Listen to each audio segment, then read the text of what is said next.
I mean, the UN, you could not find a place that was, in a way, more inappropriate for an idealist. What is more compromised than the UN? I mean, right now, on the Human Rights Council, there are 6 dictators, including that madman in the Philippines, Duarte. Yeah, 6 new ones. There were actually a few who were on from prior terms, so there's even more than 6. Yeah, look, Iran is on the Women's Council. Yeah. How do you square that circle? Well, again, let me say that in my time at the UN, I became more, not less, idealistic, so bear with me. It is compromised on one level in the sense that there are more non-democratic countries in the world than democracies, and they comprise the global institution that is the UN. So there are 193 countries, and each of those countries... Which one are we now? Very fair question. We are, I mean, the most backsliding that is happening right now in the world is within established democracies like this one. And their freedom is in decline. But it's also a venue to challenge those countries in terms of their treatment of women or in terms of their inability to deal with extremism in their midst and to urge them to do more, or they're looking the other way from the recruitment of child soldiers and other things. Wanted to push the agenda you have, and my values were aligned so much with President Obama's. He was trying to build global coalitions to deal with threats, you know, to our people, but also he was trying to promote human rights where we could, recognizing the limits of our influence, but also recognizing that sometimes we underestimate how much we can achieve. So, I mean, the hardest was, it was a little bit like moving to America, and I write this in the book, that when I got into government, suddenly people were using all these horrible gendered metaphors. You know, they'd say, when we go into this negotiation, we got to go in open kimono.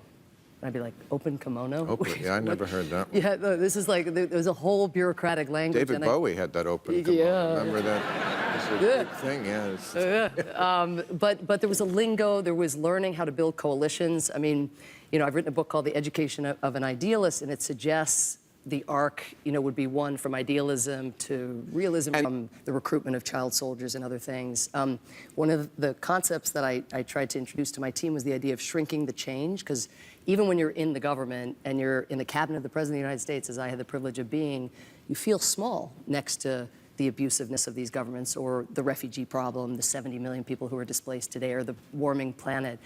But it was really important both at the White House and at the UN, and it's really important for me now as a citizen to think, okay, what is the narrow slice of this problem that I can actually do something about? So I can't deal with the freedom recession around the world or the backsliding as a whole, but let me see if I can get 20 female political prisoners out of jail. Right. Or, you know, and build a coalition to do that. And the person who is there now, Trump's appointee, somebody named Kelly Craft.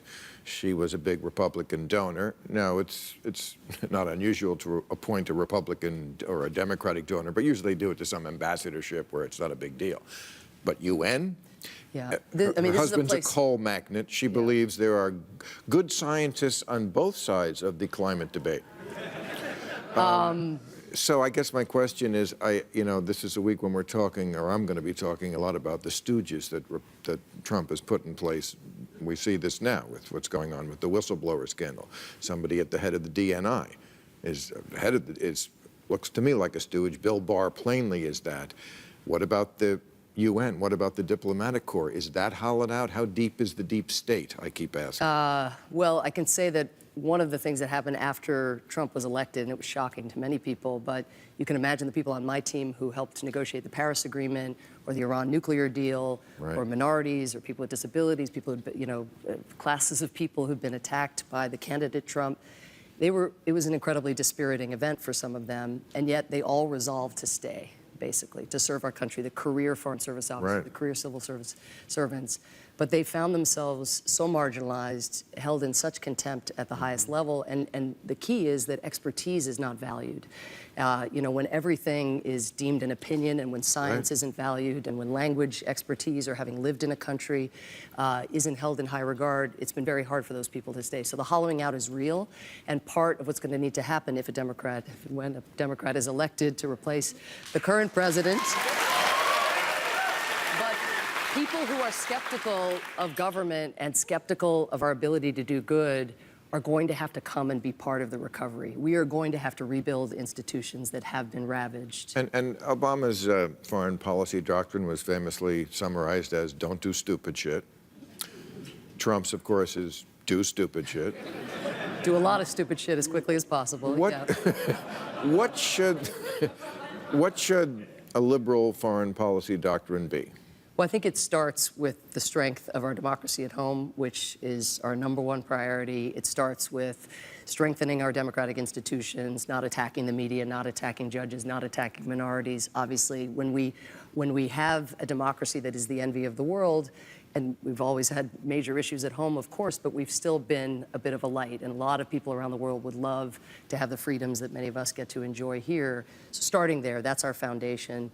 Remembering that values are our comparative advantage, especially when China is rising in the world, and there really are going to be two competing models, and understanding that there are very few threats to Americans that don't require global solutions, that don't require teamwork and cooperation. Right.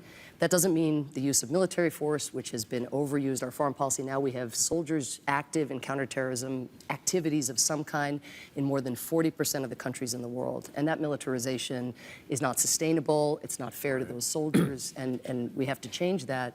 But at the same time, US leadership is critical if we're going to catalyze the solutions that we need to the things that really matter, especially to young people. Well, it's a fascinating book. I hope you get back in the game very I'd soon. love to. Okay. Thank you.